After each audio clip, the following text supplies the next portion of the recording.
అభయహస్తం చివరి భాగం. కోడలు ఓరడిస్తున్నా తయారు బాధ తీరడం లేదు. 2 వారాలపైన హాస్పిటల్లో ప్రాణాల కోసం పోరాడినా ప్రయోజనం లేకుండా పరమేశం ఆరోగ్యం మరింత క్షీణించి అతను చనిపోయాడు. జీవిత భాగస్వామి దూరమైన బాధలో బాగా చితికిపోయింది తాయారు.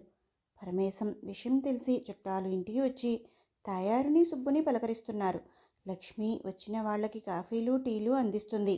పొడవుగా ఉన్న జుట్టుని కట్ చేసి మిగిలిన ఆ పుట్టెడు జుట్టుని కూడా విరబోసుకుని లాంగ్ ఫ్రాక్ లేదా చుడిదార్లు వేసుకుని అటు ఇటు తిరుగుతున్న లక్ష్మిని చూసి చుట్టాలు వాళ్ళలో వాళ్ళు గుసగుసలాడడం మొదలుపెట్టారు. బాధలో ఉన్న తాయారుకి వాళ్ళ మాటలు మరింత బాధను పెంచాయి. దాంతో అందరూ వెళ్ళిపోయాక లక్ష్మిని పిలిచి, మనల్ని పరామర్శించడానికి నలుగురు వస్తున్నారు పోతున్నారు. నట్టింట ఇటువంటి బట్టలు బాగోలేదమ్మా, చక్కగా చీర కట్టుకో, అందరికీ నువ్వే కదా కాఫీ టీలు ఇస్తున్నావు. ఇక్కడ ఉన్నంతకి మంచిగా ఉండి విదేశాలకు వెళ్ళగానే పద్ధతులు మర్చిపోయారు అని నిందపడితే మనకు బాగోదు తల్లి అని నెమ్మదిగానే చెప్పింది తాయారు. కార్యక్రమాలు అన్నీ అయిపోయాక తిరిగి వెళ్ళిపోతామంటే తల్లి ఏమంటుందో అని సంశయిస్తూనే అమ్మా అని ఆమెను కదిపాడు సుబ్బు. ఏంటికన్నా అంది నిరుత్సాహంగా. ఇప్పటికే 4 రోజుల పైన ఉండిపోయాను. నాకు ఆఫీస్లో ప్రాబ్లం అవుతుంది. మాటిమాటికి ఫోన్స్ వస్తున్నారు. పిల్లలకు చదువులు కూడా పోతున్నాయి. అందుకు అని ఆగాడు సుబ్బు. అందుకు అని ఆమె కూడా అని, మీరు వెంటనే బయలుదేరండి బాబు, నా వల్ల మీ పనులకు ఇబ్బంది ఎందుకు అంది నిర్లిప్తంగా. అదేంటమ్మా అలా అంటున్నావు? నేను మాట్లాడుతున్నది మేము మాత్రమే వెళ్ళడానికి కాదు, నిన్ను కూడా మాతో అని ఇంకా అంటున్నాడు. కొడుకు మాటలకు అడ్డుపడుతూ, ఇదివరకు చెప్పిన సమాధానమే ఇప్పుడు కూడా చెప్తున్నాను కన్నా, ఈ నేల నుండి నన్ను విడదీయకు. మీ నాన్నగారు కూడా ఈ నేలలోనే కలిసిపోయారు. అలాగే నేను కూడా ఇక్కడే ఉంటాను తప్ప మీతో రాను అంది ఖచ్చితంగా. ఏంటమ్మా నీ మొండి పట్టుదల? నాన్న ఉన్నప్పుడు మీరిద్దరూ తోడుగా ఉంటారు అనే ధైర్యంతో వదిలి వెళ్ళాను. ఇక ఇప్పుడు నువ్వు మాత్రమే ఉన్నప్పుడు ఒంటరిగా వదిలి ఎలా వెళ్ళిపోతాను అని అనుకుంటున్నావు అని అడిగాడు. నీ ఉద్యోగం మానేసి నువ్వు తిరిగి నా దగ్గరికి వచ్చేస్తావా అని సూటిగా అడిగింది తల్లి. దాంతో షాక్ కొట్టినట్లుగా ఉండిపోయాడు సుబ్బు. అత్తగారి మాటలకు లక్ష్మి కూడా చిరాకుగా చూసింది, కానీ ఏం మాట్లాడకుండా ఉండిపోయింది. కొడుకు మౌనం చూసి, మంచి జీవితాన్ని వదిలి ఇప్పటికిప్పుడు నువ్వు నా కోసం రాలేవు కదా, అలాగే నేను కూడా పుట్టిన నేలను వదిలి రాలేను అంది నిక్కచ్చిగా. అంటే వృద్ధాప్యంలో ఉన్న తల్లిని గాలికి వదిలేసి కొడుకు విదేశాలకు వెళ్ళిపోయాడు అని అందరూ చెప్పుకుంటే అది నీకు ఇష్టమా అని నిలదీశాడు. అటువంటి నింద నీ మీద పడకుండా ఉండాలని నన్ను నా భర్త జ్ఞాపకాల నుండి వేరు చేయాలని అనుకుంటున్నావా అని అడిగింది. అది కాదమ్మా అని నచ్చజెప్పబోయాడు. ఆయన పోయి 11 నెలలు అయ్యి మూలకి తెచ్చే వరకు నేను ఎక్కడికి రాను అంది. ఆ మాట ఎత్తితే కొడుకు మారు మాట్లాడకుండా ఒప్పుకుంటాడు అని, ఆ తర్వాత సంగతి తర్వాత చూడొచ్చు అని ఆమె అనుకున్నట్లుగానే, సరే నీ ఇష్టం, ఇప్పటి వరకు ఓపిక చేసుకొని నువ్వే అన్ని పనులు చేసుకున్నావు, ఇక నువ్వు ఏ పని చేయకు, విశ్రాంతిగా ఉండు, నేను పని మనిషిని మాట్లాడతాను, నీకు ఇంకా ఏం కావాలో అన్నీ అరేంజ్ చేసి వెళ్తాను, 11 నెలలు పూర్తి అయ్యాక మాత్రం నువ్వు నా దగ్గరికి వచ్చి తీరాలి అని చెప్పి తల్లిని వదిలి వెళ్ళడం ఇష్టం లేకపోయినా భార్యా పిల్లలతో తిరుగు ప్రయాణం అయిపోయాడు. అప్పుడు వెళ్ళిన వాడు ఇప్పుడు తల్లి కలలోకి రావడంతో సాధక బాధకాల్లో మునిగిపోయినవాడు ఇప్పుడే స్పృహలోకి వచ్చిన వాడిలా తల్లి గురించి తాపత్రయపడుతున్నాడు. ఈ సంగతులు అన్నీ రాజాకి చెప్పి ఇప్పుడు మాత్రం ఎలాగైనా ఆమెను నాతో తీసుకుని వెళ్ళాలనే ఇండియా వస్తున్నాను అని చెప్పి ఆపి, ఇదండి నా కథ అని ముగించాడు సుబ్బు. మీ అమ్మగారు మీతో పాటు రావాలని మనస్ఫూర్తిగా కోరుకుంటున్నాను అన్నాడు రాజా. థ్యాంక్ యూ అని, మీరు కూడా ఇక్కడే ఉంటున్నారా అని అడిగాడు సుబ్బు రాజాని. లేదండి, నేను కంపెనీ పని మీద వచ్చి ఇప్పుడు రిటర్న్ అవుతున్నాను. నా ఫ్యామిలీ అంతా హైదరాబాద్లోనే ఉంది. నా పేరెంట్స్ కూడా నాతోనే ఉంటారు. 2 ఆడపిల్లల తర్వాత నేను పుట్టానని మా నాన్నగారు నన్ను చాలా గారాబంగా పెంచారు. నేను ఏది చదువుతాను అంటే అది చదివించారు. కానీ మా అమ్మకు మేము ముగ్గురు సమానమే, అబ్బాయి ఎక్కువ ఆడపిల్లలు తక్కువ అన్నట్లుగా కాకుండా అందరినీ సమాన ప్రేమను అందించింది. ఎంతైనా తల్లి కదా. నాన్నగారి కష్టార్జితంతోనే అక్కల పెళ్ళిళ్ళు చేశారు.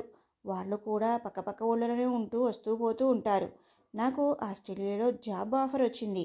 బట్ నా వాళ్ళను వదిలేసి వెళ్ళడం నాకు ఇష్టం లేదు. అందుకే వద్దనుకుని ఇక్కడే ఉండిపోయాను. నాకు నచ్చిన చోటకి వెళ్తే బాగానే సంపాదిస్తాను, కానీ నా వాళ్లకు దూరం అవుతాను. నా పేరెంట్స్ కూడా మీ పేరెంట్స్లానే ఇండియా వదిలి రావడానికి ఇష్టపడరు. వాళ్లను ఇక్కడే వదిలేసి వెళ్ళడం నాకు నచ్చదు. మొదట్లో నా అభిప్రాయం నా భార్యకి నచ్చలేదు. మంచి జీవితాన్ని వదులుకుంటున్నావు అని గోల చేసింది. నెమ్మదిగా తను అర్థం చేసుకుంది అన్నాడు రాజా. భాగస్వాములు మనకి సహకరిస్తే అదే గొప్పవరం మనకి అన్నాడు సుబ్బు. అవును అన్నాడు రాజా. 2 ఫ్లైట్స్ మారి ఇద్దరు హైదరాబాద్లో దిగారు. ఓకే మిస్టర్ సుబ్బు, మళ్ళీ కలుద్దాం. ఇది నా కార్డ్. ఏదైనా అవసరం ఉంటే ప్లీజ్ కాల్ మీ అన్నాడు రాజా. సుబ్బు కూడా తన కార్డు ఇచ్చి ఇద్దరు ఎవరికి వారుగా వెళ్ళిపోయారు. సుబ్బు కాల్ ట్యాక్సీ తల్లి ఉంటున్న అపార్ట్మెంట్ దగ్గర ఆగింది.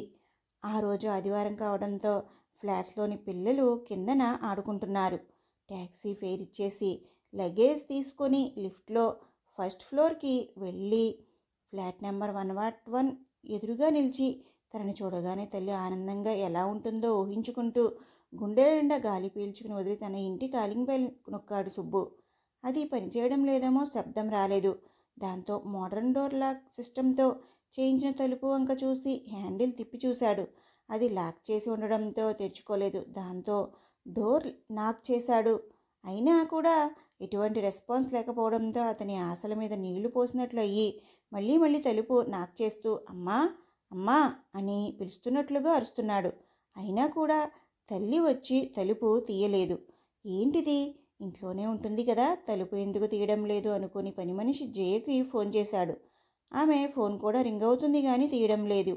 ఏంటిది, ఎవరూ ఫోన్ తీయడం లేదు అనుకుని అటుగా వచ్చిన పక్కింటి సుందరాన్ని హలో సార్ బాగున్నారా అని విష్ చేసి, ఈ ఇంట్లో తయారు అని మా అమ్మగారు ఉంటారు కదా, ఆమె ఎక్కడికైనా వెళ్ళారా అని అడిగాడు.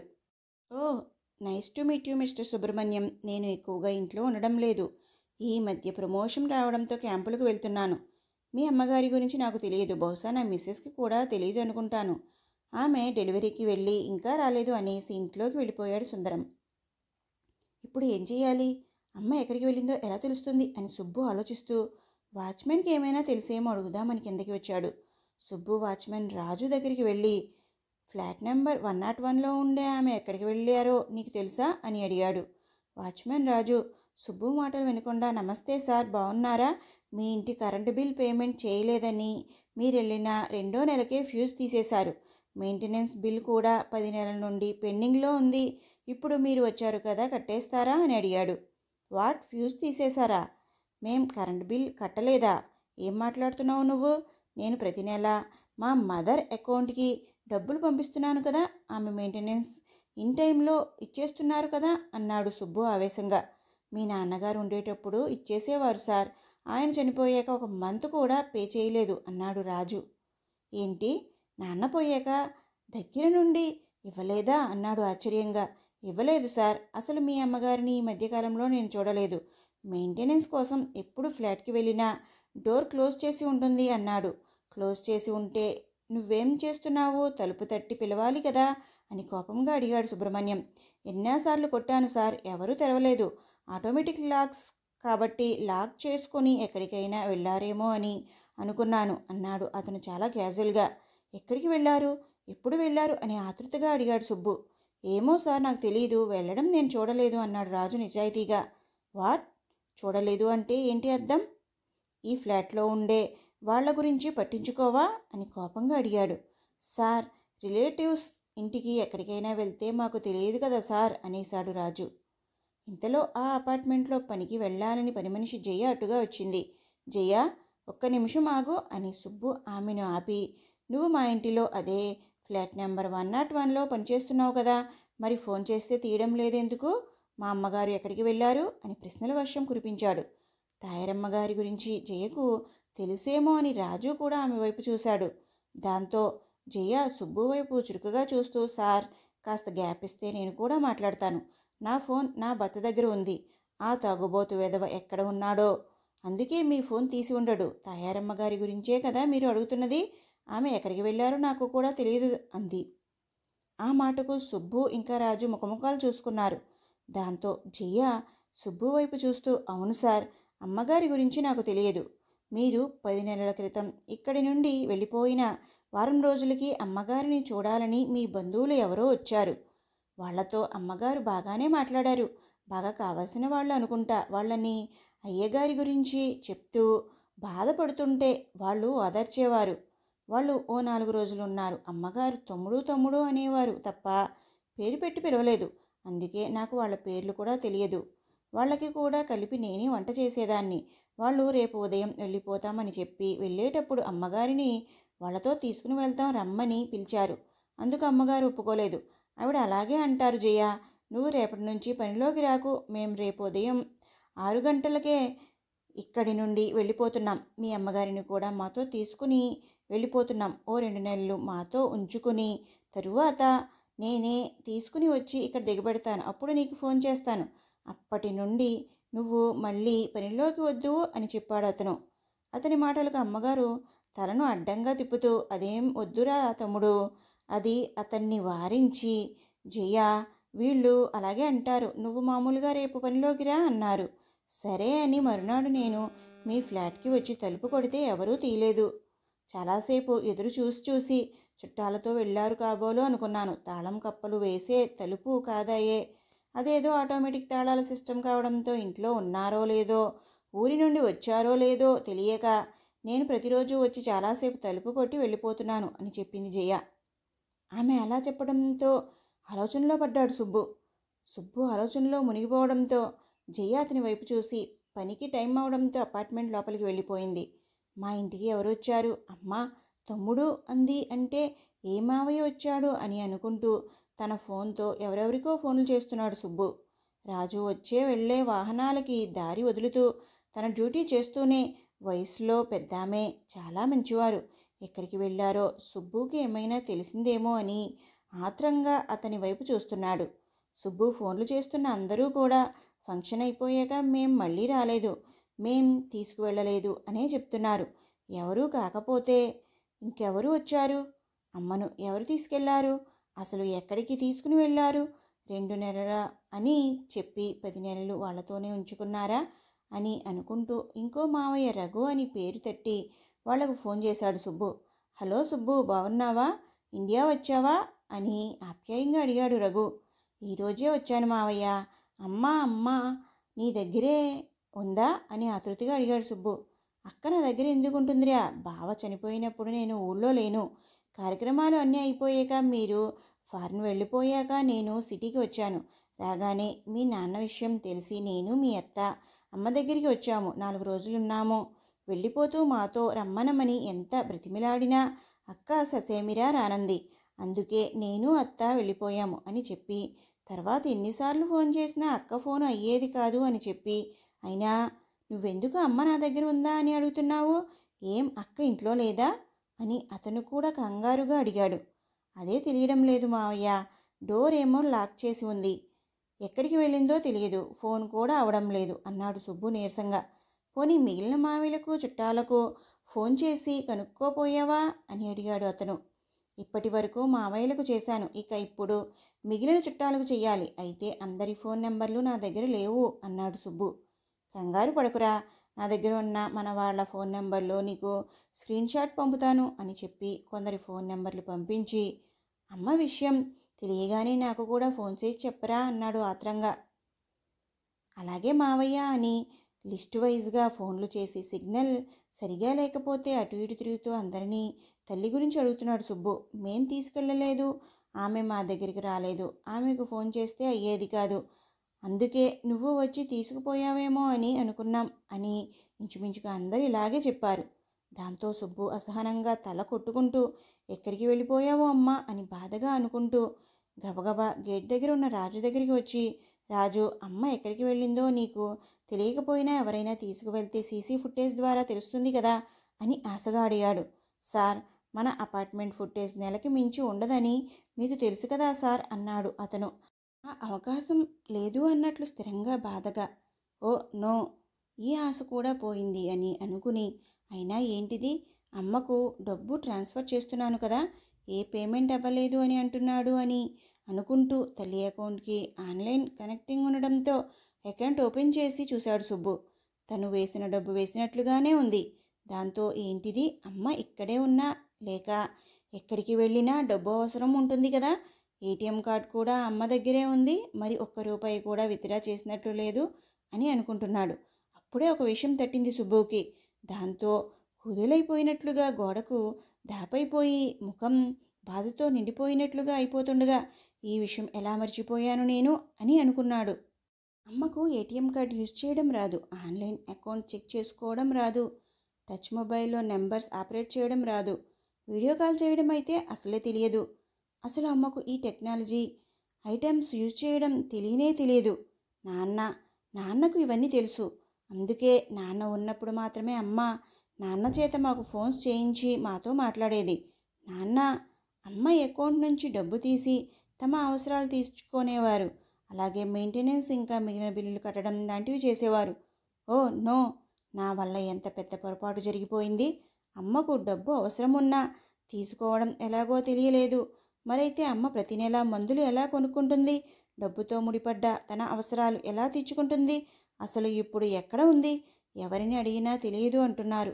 వాళ్ళ దగ్గరకు రాలేదు అంటున్నారు కొంతమంది. మేం తీసుకువెళ్ళలేదు అంటున్నారు కొంతమంది. ఇప్పుడు నేను ఏం చేయాలి అని ఆలోచించి పోలీస్ కంప్లైంట్ ఇస్తాను. అప్పుడు వాళ్ళు ఎంక్వైరీ చేస్తారు. ముందైతే నేను ఇంట్లోకి వెళ్ళాలి. అమ్మ ఎక్కడికి, ఎవరి దగ్గరికి వెళ్ళిందో ఏమైనా క్లూ దొరుకుతుందేమో అని అనుకుని ఇప్పుడు డూప్లికేట్ కీ గురించి వెయిట్ చేసేంత సహనం నాకు లేదు అనుకుని, రాజు నాతో రా అనేసి వాచ్మెన్ని తీసుకుని సుబ్రహ్మణ్యం ఫ్లాట్ దగ్గరికి వెళ్ళి తన భుజంతో తలుపు గుద్దడం స్టార్ట్ చేశాడు. అతనితో పాటు వాచ్మెన్ కూడా. అలా ఓ 10 నిమిషాల ప్రయాస తర్వాత డోర్ తెరుచుకుంది. దాంతో ఇద్దరూ లోపలికి వెళ్ళారు. లోపలికి వెళ్ళి ఎదురుగా హాల్లో ఉన్న దృశ్యాన్ని చూసిన సుబ్రహ్మణ్యం షాక్తో కొయ్యబారిపోయాడు. వాచ్మెన్ కూడా చూసి షాక్ అయ్యి అంతల్లోనే తేరుకుని కొయ్యేలా ఉండిపోయిన సుబ్బుని చూసి సార్ అని కుదిపాడు. దాంతో ఈ లోకంలోకి వచ్చిన సుబ్రహ్మణ్యం అమ్మా అని భీకరంగా అరిచిన అరుపుకి ఆదివారం ఇళ్లలో ఉన్న మిగిలిన ఫ్లాట్స్లోని కొంతమంది కంగారుగా పరిగెత్తుకుని అక్కడికి వచ్చారు. అందరూ ఎదురుగా ఉన్న దృశ్యాన్ని చూసి కొంతమంది ముక్కులు మూసుకొని, కొంతమంది చూడలేక కళ్ళు మూసుకొని భయంతో ఆ ఫ్లాట్ బయటకు వెళ్ళిపోయారు. అక్కడ హాల్లో సోఫాలో ఏదో ఒక ఆకారం, చూడబోతే మనిషిలానే ఉంది. చేతిని గుండె వైపుకు అదుముకున్నట్లుగా ఉన్న ఆకారంలో అస్థిపంజరం మాత్రమే ఉంది. దాని చుట్టూ నార వస్త్రం ఏదో చుట్టి ఉంది. అది చూసి సుబ్రహ్మణ్యం మోకాళ్ల మీద కూలబడిపోయి చిన్నపిల్లాడి మాదిరే అమ్మా అమ్మా అంటూ ఏడుస్తూనే ఉన్నాడు. అతని ఆక్రందనల వల్ల ఆ అస్థిపంజరం అతని తల్లి అని అర్థమై అందరూ ఖిన్నులై ఒకరి ముఖాలు ఒకరు చూసుకుంటూ ఉన్నారు. ఇలా ఎంతసేపని ఏడుస్తారు సార్? ఆమె ఈ అవతారంలో ఉన్నారంటే చనిపోయి చాలా కాలం అయినట్లు ఉంది. ఇలా నట్టులలో ఎముకల గూడు ఇంతసేపు ఉంటే అది మనందరికీ మంచిది కాదు, అరిష్టం. తగలేయడానికి కూడా ఏం లేదక్కడ. త్వరగా క్లియర్ చేయండి సార్ అన్నాడు ఒక ఫ్లాట్ యజమాని చిరాకుగా. దాంతో బాధపడుతున్న సుబ్బు ఆ వ్యక్తి వైపు ఉగ్గురిలా చూస్తూ డోంట్ యూ డేర్, ఇలా మాట్లాడడానికి మీకెవరికి ఏ అర్హత లేదు, అధికారం అంతకన్నా లేదు. ఈ ఇంట్లో ఒక వృద్ధురాలు ఉంటుంది, ఆమె చచ్చిందా బ్రతికిందా అని కూడా తెలుసుకొని మీకు నా తల్లి ఈ పరిస్థితి గురించి మాట్లాడే అర్హత లేదు అన్నాడు ఆవేశంగా. మమ్మల్ని అంటారేంటండి? తల్లిని ఇండియాలో వదిలి ఆమె యోగక్షేమాలు పట్టించుకోకుండా మీరు విదేశాల్లో మీ ఉద్యోగాలు మీరు చేసుకోవచ్చు, కానీ మేం మీ తల్లి గురించి పట్టించుకోలేదని తెలుసుకోలేదని అడుగుతున్నారా? రోజు ఫోన్ చేసి తల్లితో మాట్లాడితే ఆ రెండో రోజు ఆమె ఎందుకు ఫోన్ తీయడం లేదో తెలుసుకోవాలని వచ్చి చూసుకునేవారు కదా. అది వదిలేసి ఎప్పుడో మీకు తీరిక దొరికినప్పుడు వచ్చి ఇలా మా మీద అరిస్తే ప్రయోజనం ఏంటి? ఆమె మీకు తల్లి, ఆమె మీకు ముఖ్యం, మాకు కాదు అన్నాడు ఇంకో ఫ్లాట్ యజమాని. సరే, ఇలా చిచ్చుకుంటూ కూర్చుంటే సమయం అయిపోతుంది, జరగాల్సిన కార్యక్రమాలు చూడండి అన్నాడు మరో ఫ్లాట్లోని వ్యక్తి. అక్కడ ఉన్న అస్థిపంజరాన్ని ఎత్తడానికి కూడా ఎవరూ ముందుకు రావడం లేదు. దాంతో సుబ్రహ్మణ్యమే చిన్న పల్లాడి మాదిరి ఏడుస్తూ తల్లి దగ్గరకు వెళ్ళి ఆమెను చేతుల్లోకి తీసుకుంటుంటే ఎముకల గూడు ఛిద్రం అయిపోయి విడివిడిగా పడిపోయింది. దాంతో వాచ్మెన్ ముందుకు కదలగానే మరో 2-3 సాయం చేసి ఏదో దొరికిన గుడ్డతో ఆమె అస్థిపంజరాన్ని చుట్టి కిందకు తీసుకువచ్చారు. ఆ మూటను ఒక బల్ల మీద పెట్టి ఎవరెవరికో ఫోన్లు చేస్తున్నాడు. ఆయన ఈ పాటికి ఇంటికి వెళ్ళిపోయి ఉంటారు. అత్తయ్య గారు ఎలా ఉన్నారో అని ఇంకా ఫోన్ చేయలేదేంటి అని అనుకుంటూ లక్ష్మి సుబ్బు సెల్కి ఫోన్ చేసింది. మోగుతున్న సెల్వంక చూస్తూ అటెంప్ట్ చేయకుండా ధారాపాతంగా ఏడుస్తున్నాడు సుబ్బు. దాంతో ఫోన్ మోగి మోగి ఆగిపోయింది. ఏంటిది, ఈయన ఫోన్ లిఫ్ట్ చేయడం లేదు, అక్కడ అంతా బాగానే ఉండి ఉంటుంది కదా అని అనుకుంటూ మళ్ళీ రింగ్ చేసింది. ఇప్పుడు అతి కష్టంగా ఫోన్ అటెంప్ట్ చేశాడు సుబ్బు. హలో సుబ్బు, ఏంటి ఫోన్ తీయడానికి ఇంత ఆలస్యమైంది? అత్తయ్య గారు బాగానే ఉన్నారు కదా, నువ్వు మాట్లాడడం లేదేంటి? నాకు కంగారుగా ఉంది. సే సంథింగ్ అని ఆదుర్దాగా అడిగింది. ఆలస్యం అయిపోయింది లక్ష్మి, చాలా ఆలస్యం అయిపోయింది అంటూ ఏడుస్తున్నాడు సుబ్బు. అతని స్వరం విని ఆమె ఏం విన్నదో అర్థం కాక, సుబ్బు ఏం మాట్లాడుతున్నావు, సరిగ్గా చెప్పు అంది తడబడుతూ. అమ్మా అమ్మ మనల్ని వదిలేసి ఎప్పుడో నాన్నగారి దగ్గరికి వెళ్ళిపోయింది లక్ష్మి అని చెప్తూ గొక్క పెట్టి ఏడుస్తున్నాడు సుబ్బు. ఆ మాట వినగానే షాక్ అయినట్లుగా ఫోన్ చేయి చార్జ్ చేసింది లక్ష్మి.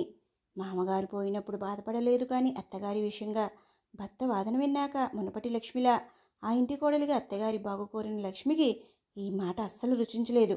విని వెంటనే ఆమెలో భయం ప్రాణం పోసుకుంది. తల్లి మీద పంచి ప్రాణాలు పెట్టుకుని ఆగమేఘాల మీద వెళ్ళిన భర్త ఆమె విషయం తెలిసి ఎలా తట్టుకుంటున్నాడో, అసలు ఎలా ఉన్నాడో అని అనుకుంటూ అత్తగారు స్మరణకు వచ్చి ఆమె కూడా కన్నీళ్ల పర్యంతం అవుతూ అప్పుడే స్పృహలోకి వచ్చినట్లుగా కింద పడిపోయిన ఫోన్ చేతిలోకి తీసుకుని, హలో సుబ్బు, సుబ్బు నేను వెంటనే పిల్లల్ని తీసుకుని బయలుదేరతాను, నువ్వు అధైర్యపడకు అని చెప్పలేక చెప్పింది. ఆలస్యం అయిపోయింది అని చెప్పాను కదా లక్ష్మి, నువ్వు వచ్చి చూడడానికి ఇక్కడ ఏం మిగలలేదు, నా తల్లి అని చెప్పుకోవడానికి అస్థికలు తప్ప ఇంకేం మిగిలిలేదు అని చెప్పి ఫోన్ పెట్టేశాడు. ఆ మాట వింటూనే నేల మీద కూలబడిపోయి కంటికి కడివెడుగా ఏడ్చేసింది లక్ష్మి. నన్ను క్షమించండి అత్తయ్య, మీ ఎదురుగా అనకపోయినా మనసులో అయినా మీ గురించి తప్పుగా అనుకున్నాను, మీ సేవ చెయ్యాలా అని బెంగపడ్డాను, కానీ నీకు ఆ శ్రమ ఇవ్వను తల్లి అని చెప్పకనే చెప్పినట్లు ఆయన్ని వదిలేసి వెళ్ళిపోయారా? మీరు లేరు అనే నిజాన్ని భరిస్తూ ఆయన ఎలా బ్రతుకుతారు అత్తయ్య? తెలియక మేం చేసిన తప్పుకి ఇంత పెద్ద శిక్ష వేశారెందుకు అని అనుకుంటూ ఏడుస్తూ ఉండిపోయింది. ఎదురుగా బల్ల మీద కట్టెల మోపులా ఉన్న తల్లి అస్థికల గూడు చూస్తుంటే సుబ్బు బాధ వర్ణనాతీతంలా ఉంది. అతనికి అనుక్షణం తల్లి తనకు చేసిన సేవలు, అన్నం తినిపిస్తూ ముద్దు చేసిన సన్నివేశాలు, అతను అనారోగ్యం పాలైతే తన కిడ్నీ ఇచ్చి రెండోసారి ప్రాణం పోసిన క్షణాలు, ఇలా తల్లితో అతనికి ఉన్న అనుబంధం గుర్తొస్తుంటే మౌన ఋషిలా ఉంటూనే లోపల కృషించిపోతున్నాడు. అప్పుడే ఇంకా ఈ శవజాగారం ఎంతసేపండి అని అన్నాడు ఒక వ్యక్తి. తండ్రికి ఎంత గౌరవంగా అంతిమ సంస్కారాలు చేశాడో అలాగే తల్లికి కూడా ఘనంగా చేసి పంపాలని అనుకున్నాడు సుబ్బు. అందుకే ఈ వెయిటింగ్. అందులో మొదటి పనిగా పూలతో అందంగా ముస్తాబైన లాస్ట్ జర్నీ వ్యాన్ అప్పుడే వచ్చింది. దహన సంస్కారాలు జరగకుండానే అస్థికలుగా మారిన ఈ పంజరానికి ఇప్పుడు ఇదంతా అవసరమా అని అన్నాడు ఒక వ్యక్తి వ్యంగ్యంగా. బాధ్యతాత్ప హృదయంతో ఉన్న సుబ్బు అతని వైపు చూస్తూ, ఆమె నా తల్లి, నాకు నచ్చినట్లుగా చేసుకుంటాను, మీకేమైనా ప్రాబ్లంగా ఉంటే ఇదేది చూడకుండా మీ ఫ్లాట్కి వెళ్ళిపోండి అన్నాడు. ఆయనతో ఏంటి బాబు, మీరు జరగవలసిన కార్యక్రమాలు చూడండి అని ఒక పెద్దతను సుబ్బుని తల్లి దగ్గరకు తీసుకుపోయాడు. మూటలా చుట్టి ఉన్న ఆ అస్థికల గూడుని సుబ్బుయే వ్యాన్లోకి ఎక్కించి ఏడుస్తూనే ఆమె మీద పట్టు చీరను కప్పి ఆపాదమస్తకం పూలమాలలు వేసి ఆమెను అలంకరించాడు. తల్లి తనకు లాలపోసి బువ్వ పెట్టి ఆటలో ఆడించిన సన్నివేశాలు ప్రతిక్షణం గుర్తుకు వస్తుంటే కంటికి కాదు మనసుకి రంధ్రం పడినట్లుగా బాధపడుతున్నాడు, కన్నీరు కారుస్తున్నాడు. ఫోన్లు చేయడం వల్ల వచ్చిన బంధువులు అయ్యో అక్క, పిన్ని, అత్తయ్య, చెల్లి అని వరుసలు కలిపి ఏడుస్తూ ఆమెను చూడాలని ఎగబడుతుంటే మిగిలిన అపార్ట్మెంట్ వాళ్ళు వీళ్ళని కట్టడి చేస్తూ చూడ్డానికి అక్కడ ఏం లేదు సార్ అని ఆపుతున్నారు. సమయం మించిపోతుంది అని శ్మశాన వాటికి తీసుకుపోయి దహన సంస్కారాలు చేశాడు సుబ్బు. తిరిగి ఇంటికి వచ్చిన అతనికి ఇల్లే కాదు ప్రపంచమంతా శూన్యం అయిపోయినట్లుగా అనిపిస్తుంది. నేను తప్పు చేశాను, నన్ను క్షమించమ్మా అని పదే అదే మాటలు చెప్తూ ఏడుస్తున్నాడు. లక్ష్మి పిల్లలతో ఇంటికి వచ్చింది. తలుపు తీసిన భర్తను కౌగిలించుకుని ఏడ్చేసింది. నన్ను క్షమించండి అని చెప్తూ చిన్నపిల్లలా ఏడ్చేసింది. నా వల్లే ఇలా జరిగింది, నేనైతే అత్తయ్యను పట్టించుకొని ఉంటే మీరు ఈరోజు ఇలా బాధపడేవారు కాదు అని చెప్తూ ఏడ్చేసింది. బాధపడకు లక్ష్మి, అయిపోయిన విషయానికి తప్పొప్పుల గురించి మాట్లాడడంలో అర్థం లేదు అని నేను ఒక నిర్ణయం తీసుకున్నాను అన్నాడు స్థిరంగా. చిక్కి శల్యమైన భర్త ముఖాన్ని చూస్తూ ఏమిటి అన్నట్లు చూసింది. నేను అక్కడ జాబ్కి రిజైన్ ఇచ్చి ఇక్కడే ఉండిపోవాలని అనుకుంటున్నాను అన్నాడు. దాంతో ఆమె అర్థం కానట్లు నొసలు ముడిచింది. అవును లక్ష్మి, అమ్మా నాన్న ఉన్నప్పుడే ఈ పని చేసి ఉంటే బాగుండేది. బట్ చేయలేకపోయాను. అందుకే ఆ నిర్ణయం ఇప్పుడు తీసుకున్నాను అన్నాడు. అయినా కూడా ఆమె మాట్లాడకుండా భర్త వంక చూస్తూ ఉండిపోయింది. దాంతో ఆమె నా తల్లి, నన్ను మోసి కనీ పెంచిన తల్లి. ఆమె రక్తమాంసాలతో ఒకసారి నాకు ప్రాణం పోసింది. తన కిడ్నీ ఇచ్చి పునర్జన్మను ఇచ్చింది. అటువంటి తల్లిని మాంసమే లేని అస్థిపంజరంగా మార్చాను. ఆమె చివరి చూపుకు కూడా నోచుకొని అభాగ్యుడిని నేను. భగవంతుడు అన్ని చోట్ల ఉండలేక అమ్మను సృష్టించాడు అని అంటారు. అటువంటి వరాన్ని నేను కాలదన్నుకున్నాను. అందుకే వరం శాపంగా మారి ఆ క్షణం నుండి దహించుకుపోతున్నాను. నా తప్పు తెలుసుకున్నాను. నన్ను క్షమించమ్మా అని క్షమాపణ అడగడానికి కూడా ఆమె ఇప్పుడు ప్రాణాలతో లేదు. ఇప్పటికీ నాకు ఆమె ధ్యాస రావడం లేదని, నేను ఈ పరిస్థితిలో ఉన్నాను, నన్ను సాగనంపు బాబు అని చెప్పకనే చెప్పినట్లు, కన్నా ఒకసారి వచ్చి నన్ను చూసి వెళ్ళరా అని కలలోకి వచ్చి చెప్పింది అమ్మ. తల్లి కలలోకి వస్తే తప్ప తల్లిదండ్రుల మీద ధ్యాస లేని పరిస్థితిలో ఉన్నాను నేను. భర్త దూరం అయిన ఆవిడను కనిపెట్టుకుని ఉండాల్సింది పోయి నా దారి నేను చూసుకున్నాను. మనం వెళ్ళిన 10 రోజులకే గుండె నొప్పితో ప్రాణం పోదిలింది నా తల్లి. ఇంట్లో ఎవరూ తోడు లేక, బాధ గురించి ఎవరికి చెప్పాలో తెలియక, ఎవరైనా హాస్పిటల్కి తీసుకెళ్లే అవకాశం కూడా లేక ఆమె ఎంత నరకయాతన అనుభవించిందో తలుచుకుంటే నా నరాలు తెగిపోతున్నాయి. మనకి చిన్న గాయం అయితేనే మనం విలవెల్లాడిపోతాము. అటువంటిది ఆమె అంతటి బాధను భరిస్తూ భరిస్తూ ఊపిరి వదిలేసింది. అదే నేను ఇక్కడే ఉన్నట్లయితే నా తల్లిని సకాలంలో హాస్పిటల్కి తీసుకువెళ్ళి బ్రతికించుకునేవాడిని కదా. ప్రాణం పోసిన తల్లిదండ్రుల రుణం తీర్చుకోకుండా నేను ఈ బ్రతుకుని ఎందుకు బ్రతుకుతున్నాను? పిల్లల్ని కనీ పెంచడం తల్లిదండ్రుల బాధ్యత అయితే, ఆ తల్లిదండ్రుల్ని కడవరకు సంతోషంగా ఉండేలా చూసుకోవడం పిల్లల బాధ్యత. ఆ బాధ్యతను నేను విస్మరించాను. జన్మనిచ్చిన తల్లిదండ్రుల్ని చూసుకోలేని ఈ సంపాదన ఎందుకు? నాలా ఎంతమంది ఉన్నారో నాకు తెలియదు. కానీ నా తల్లికి జరిగిన అన్యాయం ఇకపై మరే తల్లికి లేదా తండ్రికి జరగకూడదు అని అనుకుంటున్నాను నేను. అందుకే ఇకపై నేను ఇక్కడే ఉండి నా తల్లి లాంటి వాళ్లకు ఆసరాగా నిలబడాలని అనుకుంటున్నాను. వాళ్లకు నా అభయహస్తాన్ని అందిస్తాను. వాళ్లలో నా తల్లిని చూసుకుంటూ నా తప్పుకు ప్రాయశ్చిత్తం చేసుకుంటాను. హ్యాపీ హోమ్ అనే సంస్థను స్థాపించి నాలాగా తల్లిదండ్రులను స్వదేశంలో వదిలి విదేశాలకు వెళ్ళే వాళ్ళ తల్లిదండ్రుల బాధ్యత నేను తీసుకుంటాను. దీన్ని ఓల్డేజ్ హోమ్లా ఫీల్ అవ్వాల్సిన అవసరం లేదు. ఇక్కడికే వచ్చి మనతోనే ఉండాల్సిన అవసరం అంతకన్నా లేదు. వాళ్ళ నాకు డీటెయిల్స్ ఇస్తే చాలు. రోజు ఫోన్ చేసి వాళ్ళ బాగోగులు కనుక్కోవడం, ఏదైనా అనారోగ్యం ఉంటే ట్రీట్మెంట్ ఇప్పించడం, పిల్లలతో ఫోన్లు చేయించి మాట్లాడించడం రాని వాళ్ళ చేత వీడియో కాల్ చేసి వాళ్ళతో మాట్లాడించడం చేస్తూ వాళ్ళ కళ్ళల్లో ఆనందం చూస్తాను. తమ వాళ్లకు దూరంగా ఉన్నామో అనే బాధను వృద్ధులకు దూరం చేయడమే నా ఉద్దేశం. ఇక్కడికి పంపే వాళ్లను నేను చూసుకుంటాను. ఇక్కడికి రావడం ఇష్టం లేక వాళ్ళ ఇళ్లలోనే ఒంటరిగా ఉన్న వాళ్లను ఫోన్స్ చేస్తూ వాళ్లలో బాధను పోగొడతాను. ప్రతిక్షణం వాళ్ళు ఏం చేస్తున్నారు, ఎక్కడ ఉన్నారు అని మానిటరింగ్ చేస్తాను. నేను ఇలా చేయడం వల్ల వాళ్ళ ఆయువు అయితే పెరగదు, కానీ మనసుకి ఆనందం అయితే కలుగుతుంది కదా. మనల్ని కన తల్లిదండ్రులు అంతిమ క్షణం ఇలా దిక్కు లేనిదిగా ఉండడానికి ఇకపై వీలు లేకుండా నా వంతు ప్రయత్నం చేస్తాను. తమ బిడ్డలు చెంతన లేకపోయినా ఆ వెలితిని తీరుస్తూ వాళ్లకు నేను బిడ్డను అవుతాను. వాళ్లలో నా తల్లిని చూసుకుంటాను. ప్రతి క్షణం వాళ్లకు దగ్గరగా ఉండి వాళ్ళ క్షేమ సమాచారాలు తెలుసుకుంటాను. నా తల్లిలా ఎవరైనా వయసురీత్యా చనిపోయినా, వాళ్ళ పిల్లలకు రావడం ఆలస్యమైనా లేక రాకపోయినా వాళ్లకు అన్నీ నేనే దగ్గరుండి చేస్తాను. ఇకపై ఏ తల్లి ఏ తండ్రి ఇలా దిక్కులేని చావు చావకూడదు అని ఆవేశంగా అన్నాడు సుబ్బు. తల్లి బ్రతికి ఉన్నప్పుడు విస్మరించిన బాధ్యతను ఇప్పుడు తీసుకుంటాను అని అంటున్న భర్త వంక చూస్తూ, మీకు ఎలా నచ్చితే ఎలా చేయండి. మనసుకి శాంతి లేని జీవితం జీవించి ఏం లాభం? మన వల్ల తప్పు జరిగింది అని సరిదిద్దుకోవడానికి చూస్తున్నారు.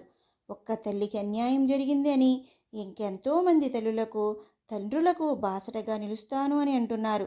మీరు చెప్పినట్లే చేద్దాం. నా పూర్తి సహకారం మీకు ఉంటుంది అని అతని చేతిలో చేయి వేసింది లక్ష్మి. నా బాధను అర్థం చేసుకున్నందుకు థ్యాంక్ యూ లక్ష్మి అని చెమర్చిన కళ్ళతో చెప్పాడు.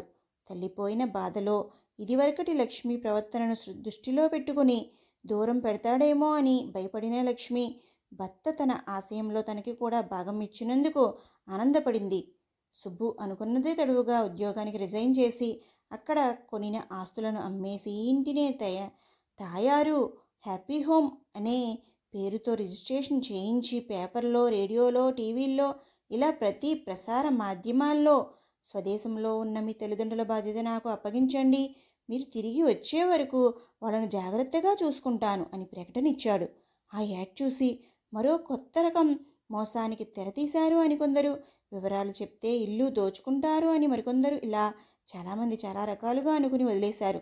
వారం 2 వారాలు అయినా ఈ యాడ్కి రియాక్ట్ అయ్యి ఏ ఒక్కరూ రాలేదు. కనీసం ఫోన్ కూడా చేయలేదు. ఎవరూ రాలేదు అంటే అందరూ తల్లిదండ్రుల్ని చూసుకుంటున్నారు లేదా వాళ్లతో తీసుకెళ్లారు అనే అర్థం కదండి అంది లక్ష్మి. ఆ మాటకు సుబ్బు ఆమె వైపు చూస్తూ మీ అమ్మా నాన్న ఎక్కడ ఉన్నారు అని సూటిగా అడిగాడు. దాంతో మౌనాన్ని ఆశ్రయించింది లక్ష్మి. ఇలా అన్నానని తప్పుగా అనుకోకు లక్ష్మి, మీ అన్న కూడా నాలాంటి వాడే కదా, అలాగే అతని తల్లిదండ్రులు కూడా నా తల్లిదండ్రుల్లాగానే పుట్టిన ఊరిని వదిలి ఉండడం ఇష్టం లేదని అతనితో వెళ్ళలేదు. అలాగే చాలామంది ఉంటారు. మనం అనుకోగానే ఏ పని అవ్వదు. అవసరం ఉన్నవాళ్లే కదా ఇటువంటి వాటిని వినియోగించుకోవాలని అనుకుంటారు అని అన్నాడు. మరుక్షణం లక్ష్మి తల్లి తండ్రి అక్కడికి వచ్చారు. వాళ్లకు ఎదురెళ్ళి క్షేమ సమాచారాలు అడిగారు ఇద్దరు. ఇంతలో న్యూజెర్సీ నుండి లక్ష్మి అన్నయ్య లలిత్ సుబ్బుకి ఫోన్ చేశాడు. హలో బావగారు, నా తల్లిదండ్రులు ఓ 2 రోజులు మీతో ఉండడానికి రాలేదు. మిమ్మల్ని ఇన్స్పిరేషన్గా తీసుకుని నేను కూడా జాబ్ వదిలేసి ఉన్నపళంగా వాళ్ళ కోసం ఇండియా వచ్చేయలేను కదండి. అందుకే నా తల్లిదండ్రులను మీ తల్లిదండ్రులుగా చూస్తారు అనే నమ్మకంతో మీ హ్యాపీ హోమ్కి మొదటి సభ్యులుగా పంపించాను. ఇక్కడ నా ఆఫీస్లో ఉండే మన ఇండియన్స్ చాలామంది అక్కడ వాళ్ళ పేరెంట్స్ని వదిలేసి వచ్చిన వాళ్లే. నేను మీ గురించి చెప్పగానే అందరూ తమ మద్దతుని తెలిపి వాళ్లను మీ దగ్గరికి పంపిస్తామని చెప్పారు అన్నాడు. చివరి వరకు తల్లిదండ్రులు ఆనందంగా ఉండేలా చూసుకోగలగడం ఒక భాగ్యం. ఆ భాగ్యాన్ని నాకు కలిగిస్తానని అంటున్నావు బావా, అంతకన్నానా అని తన సమ్మతిని తెలిపాడు సుబ్బు.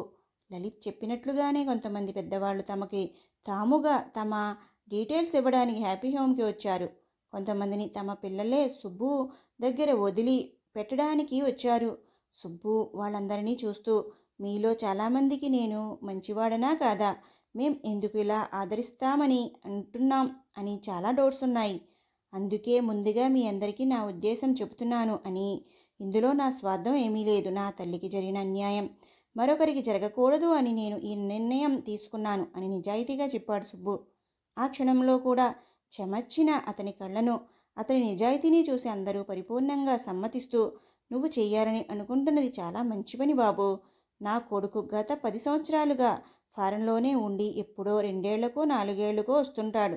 వాడిని చూడాలని, మాట్లాడాలని, హక్కును చేర్చుకోవాలని అనిపించినా కుదరని స్థితిలో ఉన్నాను నేను. అలా అని వాడితో వెళ్ళడానికి మనసు అంగీకరించదు. ఇప్పటి వరకు ఎలాగో నెట్టుకొచ్చాను.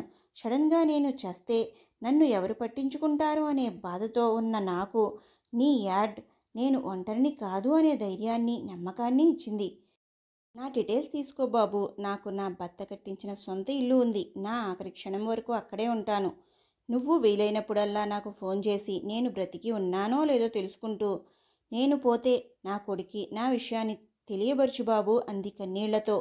సుబ్బు ఆమె కన్నీటిని తుడిచి ఆమెను గుండెలకు హత్తుకుని నిజంగా మీరు ఒంటరివారు కాదమ్మా, మీకు మేం అంతా ఉన్నాం అని చుట్టూ ఉన్న వాళ్ళను చూపించాడు సుబ్బు.